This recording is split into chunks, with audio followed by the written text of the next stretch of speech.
Iran पर हुए हमले को 5 दिन हो गए। कोई बता रहा है ये शिया वर्सेस सुन्नी कंट्रीज की लड़ाई है, कोई बता रहा है परमाणु बम बना रहे थे इसलिए लड़ाई है।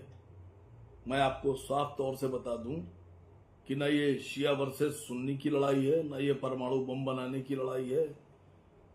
ये सीधी सीधी सी लड़ाई ग्रेटर इसराइल बनाने की है। ये लड़ाई शिया वर्सेस सुन्नी की नहीं है, ये लड़ाई यहूदियत वर्सेस इस्लाम की है। मैं बहुत साफ तौर पर आप लोग को कुछ बातें बताने के लिए आया हूं। हमारे देश के एक पूर्व प्रधानमंत्री, भारतीय जनता पार्टी के अंतर्राष्ट्रीय ख्याति प्राप्त नेता अटल बिहारी वाजपेयी को जब फिलिस्तीन और इजराइल पर बोलने का मौका मिला तो उन्होंने बहुत साफ तौर पे कहा कि ये जमीन फिलिस्तीन की है, इजराइल इस पर अवैध कब्जा किए हुए है। जिसको इजराइल अपनी जमीन बता रहा है, दरअसल वो अवैध जमीन है, अवैध लैंड है फिर इजराइल की। आज उसी पार्टी के एक नेताजी कह रहे हैं फादरलैंड।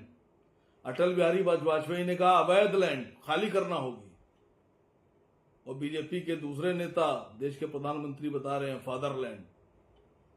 अब उनकी बात करता हूं जो लोग कह रहे हैं कि शिया वर्सेस सुन्नी की लड़ाई है।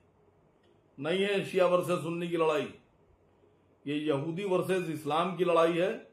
आपको तय करना है कि आप यहूदियों के साथ खड़े हैं या इस्लाम के साथ खड़े हैं।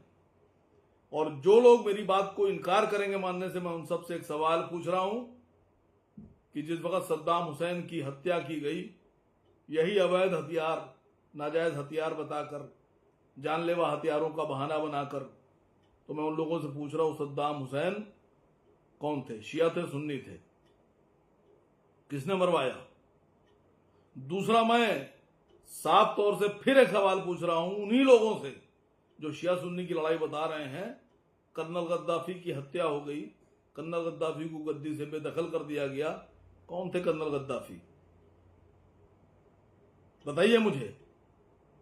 मैं उन्हीं लोगों से पूछ रहा हूं जो शिया सुन्नी की लड़ाई बता रहे हैं कि वो अपने गिरेबान में झांके और जवाब दें कि फिलिस्तीन में 1 लाख लोगों का नरसंहार हो गया, नरसंहार, मैसेकियर कर दिया यहूदियों ने, इजराइल ने। कौन थे जो 1 लाख लोग मरे हैं? वो शिया थे या सुन्नी थे? और ये जो अपने को सुन्नियों का लंबरदार कह रहे हैं, सद्दाम हुसैन की हत्या पे ये यहूदियों के, अमेरिका के साथ थे। कर्नल गद्दाफी की हत्या पर ये लोग यहूदियों के, इजराइल के और अमेरिका के साथ थे। फिलिस्तीन के नरसंहार पे, बच्चों के, औरतों के, बच्चियों के नरसंहार पर ये सब, ये सुन्नियों के जो अलंबरदार अपने को कह रहे हैं, ये सब के सब इजराइल के साथ थे, यहूदियों के साथ थे और अमेरिका के साथ थे। और आज इनको सुन्नी और शिया दिख रहा है। दोस्तों, ये लड़ाई इस्लाम वर्सेस यहूदी है, ये लड़ाई इजराइल वर्सेस इस्लाम है, ये लड़ाई इजराइल को ग्रेटर इसराइल बनाने की है, जिसका सपना थियोडोर हर्जल ने देखा था। और आज भी जो ज़ायनीज़ हैं, जो यहूदी हैं, वो इसका सपना देख रहे हैं ग्रेटर इसराइल बनाने का। और सबसे बड़ी बात, अमेरिका एक गुंडा कंट्री है, क्रिमिनल माइंडेड कंट्री है। ट्रंप पूरी खाड़ी में अपना कब्जा कर रहा है और अपने हुक्म चला रहा है, अपने आदेश चलाएगा। पूरी खाड़ी पर अपना खुद का कब्जा करने के बाद वो अपना एक चौकीदार, अपना एक थानेदार, अपना एक दरोगा अपॉइंट करेगा, और उस दरोगा का नाम है इजराइल, बेंजामिन नेतन्याहू। मैं दोस्तों बहुत माजरत के साथ आप लोगों से कह रहा हूं कि अगर आप मुसलमान हैं तो आपको अल्लाह का हुक्म तो सबने सुना होगा, कुरान शरीफ में है कि ऐ ईमान वालों, ऐ लोगों, तुम में से जो शख्स इन यहूद और नस्सारों का दोस्त है तो जान लो वो तुम में से नहीं है, वो इन्हीं में से है। इन पर कभी भरोसा ना करना। और जो लोग इन यहूद और नस्सारों के दोस्त हैं, वो भी तो भरोसे के काबिल नहीं है।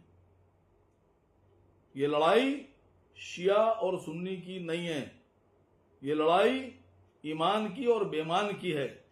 ये लड़ाई इस्लाम की और इजराइल की है। अब आपको तय करना है कि आपको इस्लाम के साथ खड़ा होना है या इस्लाम के खिलाफ खड़ा होना है। जो लोग भी आपको उल्टी सीधी बातें बताएं उनसे पूछिएगा और कहिएगा कि खुद तय करो कि यहूदियों के साथ हो, इजराइल के साथ हो, ग्रेटर इसराइल बनाने के उनके ख्वाब के साथ हो या इस्लाम के साथ हो। खामनेई साहब शहीद हैं, जिंदाबाद थे, हैं और रहेंगे। खामनेई साहब ने, ईरान ने साबित कर दिया है कि यहूद और नसारा के वो दोस्त नहीं हो सकते, न थे, न है, न कभी दोस्त उनके रहेंगे। हम सब खामनेई साहब के चाहने वाले लोग हैं, खामनेई साहब को मानने वाले लोग हैं। वो हमारे रहबरे मौज़्ज़म थे, हम मरते दम तक उनको अपना रहबर मानते रहेंगे। खुदा हाफिज।